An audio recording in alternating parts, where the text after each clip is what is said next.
Juliano Jonathan menangis absen bela timnas. Para penggawa Garuda prihatin. Kabar buruk John Hartman jelang FIFA Series 2026. Sandy Walsh bawa Buriram United lolos perempat final Liga Champions Asia. Jadwal launching jersey baru timnas Indonesia.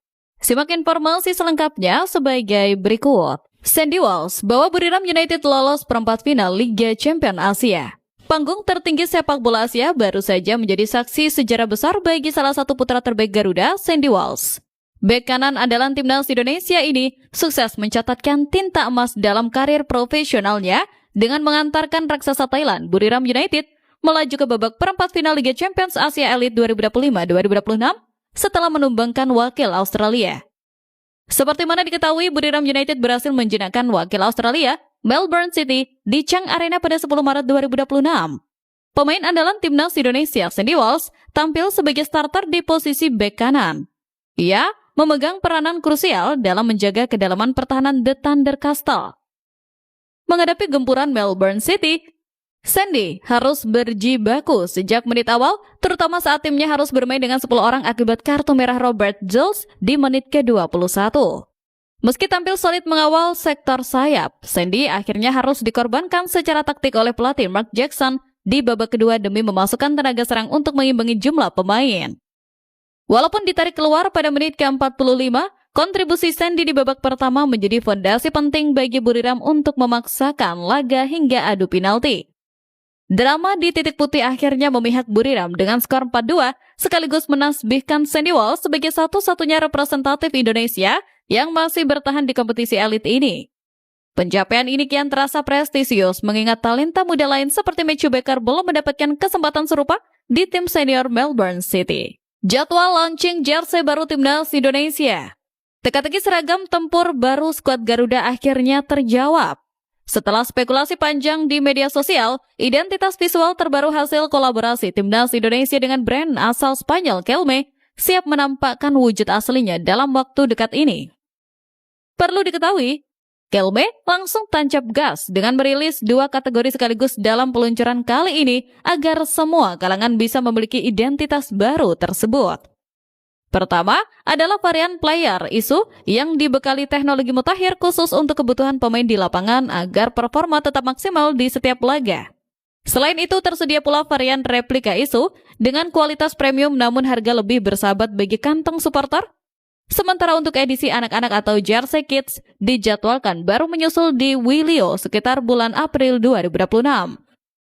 Menariknya lagi, CEO Kelme Indonesia Kevin Wijaya sudah memastikan bahwa seragam tempur anyar ini tidak akan menunggu waktu lama untuk turun ke gelanggang. Jersey ini akan melakoni debut resminya saat timnas Indonesia berlaga di ajang FIFA Series 2026 pada 27 hingga 30 Maret mendatang.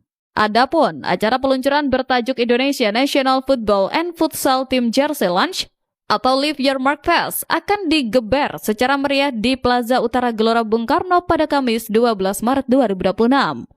Acara prestisius tersebut dipastikan dihadiri tokoh kunci mulai dari Ketua Umum PSSI Erick Thohir, Kevin Wijaya, hingga bintang Persija Jakarta Sen Patinama. Kabar buruk John Hartman jelang FIFA Series 2026. Era baru timnas Indonesia di bawah komando John Hartman ternyata tidak diawali dengan karpet merah. Mantan arsitek timnas Kanada ini justru sedang dibuat pusing 7 keliling lantaran debutnya di FIFA Series 2026 dihantam badai kabar buruk yang mengancam kemewahan skuad Garuda. Perlu diketahui, era baru di bawah pelatih kelas dunia ini dijadwalkan melakoni debut perdana di ajang FIFA Series 2026 yang akan menggetarkan stadion utama Gelora Bung Karno. Laga kontra Sidekicks and Davies pada 27 Maret mendatang bakal jadi ujian awal, di mana pemenang laga ini sudah ditunggu Bulgaria atau Kepulauan Solomon di partai final. Untuk misi besar ini, Hartman tidak main-main dengan memanggil 41 pemain dalam daftar Garuda Calling yang super mewah.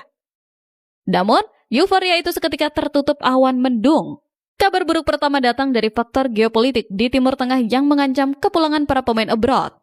Exco PSSI Arya Sinulinga mengungkapkan kekhawatirannya bahwa situasi wilayah udara yang tidak stabil bisa membuat pemain dari Eropa sulit mendarat di Jakarta tepat waktu. Saya sedikit khawatir mengenai hal ini. Penerbangan teman-teman pemain kalau yang bisa bertanding dari Eropa sedikit susah. Kita tahu situasi di Timur Tengah seperti itu. Nanti coba dicari cara bagaimana supaya apakah memungkinkan untuk terbang ke Indonesia atau tidak. Situasi sekarang kita belum tahu bagaimananya, lewat mana? Kata Arya Sinulinga. Masalah kian pelik karena badai cedera menghantam pilar pertahanan Asnawi Mangkualam dan Pratama Arhan dipastikan absen lama pasca operasi, sementara Marcelino Ferdinand dilaporkan tidak dalam kondisi fit. Ditambah lagi sanksi FIFA yang melarang Sean Patinama dan Tom Hai bertanding. Meski dihimpit isu geopolitik dan krisis pemain kunci, harapan tetap menyala. Dengan stok pemain berkualitas dalam daftar Garuda Calling, Hartman memiliki tantangan besar untuk membuktikan kelasnya sebagai pelatih elit di laga debutnya nanti. Biliano Jonathans menangis absen bela timnas, para penggawa Garuda prihatin. Sepak bola terkadang memberikan skenario yang sangat kejam, tepat di saat mimpi sudah di depan mata. Nasib tragis kali ini menimpa calon bintang masa depan kita Biliano Jonathans, yang harus mengubur ambisinya melakoni debut manis bersama skuad Garuda. Tangis Biliano pecah setelah dipastikan absen membela timnas Indonesia dan sebuah kabar memilukan yang memicu simpati mendalam dari para penggawa Garuda lainnya. Perlu diketahui, nama winger berbakat ini sejatinya masuk dalam daftar mewah 41 pemain pilihan John Hartman untuk FIFA Series 2026. Namun, petaka datang saat ia membela klubnya melawan SC Heerenveen Sabtu lalu. Masuk sebagai pemain pengganti pada menit ke-72, Biliano hanya bertahan 9 menit sebelum akhirnya harus ditanduk keluar lapangan. Hasil pemeriksaan medis mengonfirmasi kabar terburuk. Biliano menderita cedera ACL yang memaksanya menepi selama berbulan-bulan. Ini menjadi pukulan batin yang sangat berat bagi pemain berdarah Depok tersebut, mengingat ini adalah cedera ACL kedua yang ia alami dalam 2 tahun terakhir. Lewat unggahan emosional di Instagram, Biliano mengungkapkan kesedihannya. Apa yang bisa kukatakan bukan kabar yang kuharapkan, tulisnya. Meski ia tetap mencoba optimis untuk kembali lebih kuat, melihat situasi tersebut para pemain timnas serempak memberikan dukungan moral dan mendoakan agar sang kawan segera pulih dari masa sulit ini. Kembali lebih kuat bro, tulis Ramadan Sananta, Stefano Lillipali, Jait Zes, dan Mauro. Absennya Biliano tentu menjadi kehilangan besar bagi kedalaman skuad John Hartman di lini serang. Kita semua berharap proses pemulihannya berjalan lancar agar Biliano bisa segera mewujudkan mimpinya berseragam merah putih.